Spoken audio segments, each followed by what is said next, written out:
হঠাৎ করে কিয়ামতের আলামত দেখলো দুবাই। দুবাই একরকম পানিতে ডুবে গিয়েছে। আপনারা সবাই জানেন দুবাই হচ্ছে মরু দেশ, যেখানে সব সময় তীব্র রোদ থাকে, গরমের তীব্রতায় মানুষ বাইরে বেরোতে পারে না। এমন একটি দেশের মধ্যে তীব্র পরিমাণ বৃষ্টি হয়েছে, সেই বৃষ্টির পানিতে একরকম তলিয়ে গিয়েছে পুরো দুবাই শহর। বিশ্বের দ্বিতীয়তম বিমানবন্দর হচ্ছে দুবাই, আর সেই দুবাই বিমানবন্দরটিও একরকম ডুবন্ত অবস্থায় ছিল, যার কারণে প্রতিটি ফ্লাইট বন্ধ করা হয়, স্থগিত করা হয়। মানুষ দুবাই যেতে পারছিল না, দুবাই থেকেও মানুষ অন্য দেশে যেতে পারছিল না, সবকিছু একরকম বন্ধ হয়ে যায় হঠাৎ করে। 2-3 ঘন্টার বৃষ্টিতে দুবাই যখন ডুবে যাচ্ছিল, তখন অসংখ্য আলেম মাওলানা বলছিল এইটাই হচ্ছে কিয়ামতের আলামত। দীর্ঘ 75 বছরও দুবাই কখনো এরকম বৃষ্টি দেখেনি। মরু দেশের মধ্যে সবসময় কিন্তু তীব্র রোদ থাকে। আপনারা জানেন ঘরের মধ্যে এসি না থাকলে দুবাইয়ের মধ্যে মানুষ বসবাস করতে পারে না। ঘরে এসি, গাড়িতে এসি, এবং যে কোনো জায়গায় তারা যাবে সব জায়গায় এসির ব্যবহার থাকে। আর সেই জায়গায় গতকাল এসি বন্ধ করে তো রাখা হয়েছে, এবং ঠান্ডার জ্বালায় মানুষ বাইরে বেরোতে পারছিল না। এতে করে বোঝা যাচ্ছে এইটাই হচ্ছে কিয়ামতের আলামত। ভাই, কিয়ামত আমাদের খুব সন্নিকটে। জীবনে যা কিছুই করেছেন এখনই মহান আল্লাহ তাআলার কাছে ক্ষমা চাইতে থাকুন। 1949 সালে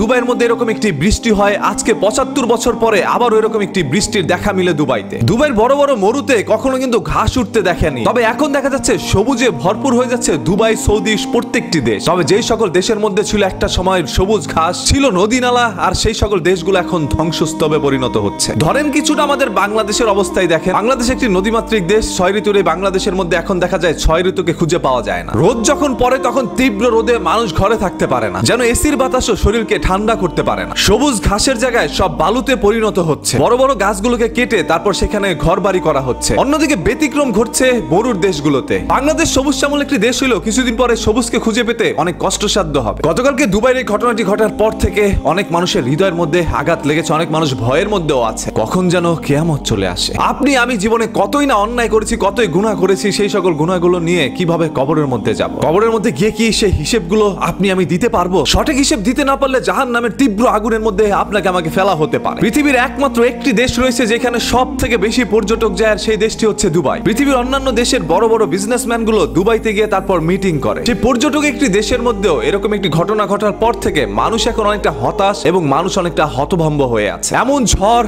এমন বৃষ্টি কখনো দুবাই আগে দেখেনি। কেন এরকম সিজন পরিবর্তন হলো হঠাৎ করে? কেন এরকম ওয়েদার পরিবর্তন হয়ে গেল হঠাৎ করে মানুষের অজান্তে? দুবাই আবহাওয়া বার্তা কখনো এটার জন্য প্রস্তুত ছিল না। যেন গাড়িগুলো রাস্তার মধ্যে ডুবন্ত অবস্থায় ছিল, মনে হচ্ছে বড় বড় দামি দামি গাড়িগুলো পানিতে ভাসছে। বড় বড় শপিং মলগুলো পানি দিয়ে তলিয়ে গিয়েছে। অনেক নাস্তিকরা আছে যারা কখনো সৃষ্টিকর্তাকে বিশ্বাস করেন না। আপনারা তো এটা বিশ্বাস করেন সায়েন্স কি বলে। সায়েন্স তো বলতে পারলো না গতকাল এরকম একটি ঘটনা দুবাইয়ের মধ্যে ঘটবে। আল্লাহ তাআলার ইশারা ছাড়া একটি গাছের পাতাও নড়ে না। চলে যাওয়ার মুহূর্তে যখন বুঝতে পারবেন সৃষ্টিকর্তা রয়েছে, আজরাইল এসে আপনার পাশে দাঁড়িয়েছে, তখন আল্লাহ আল্লাহ করে কোনো লাভ হবে না। বেঁচে থাকা অবস্থায় যতটুকু পারেন আপনার পরকালের জন্য চিন্তা করেন, পরকালের জন্য কাজ করেন। কিয়ামত একটা সময় হঠাৎ করে আসবে যখন বালুতে পরিণত হয়ে যাবে পুরো বিশ্ব। ঘর বাড়ি কোনো কিচ্ছু থাকবে না, শুধুমাত্র আল্লাহ তাআলার ঘর ছাড়া। হ্যাঁ, মসজিদটাই অবশিষ্ট থাকবে।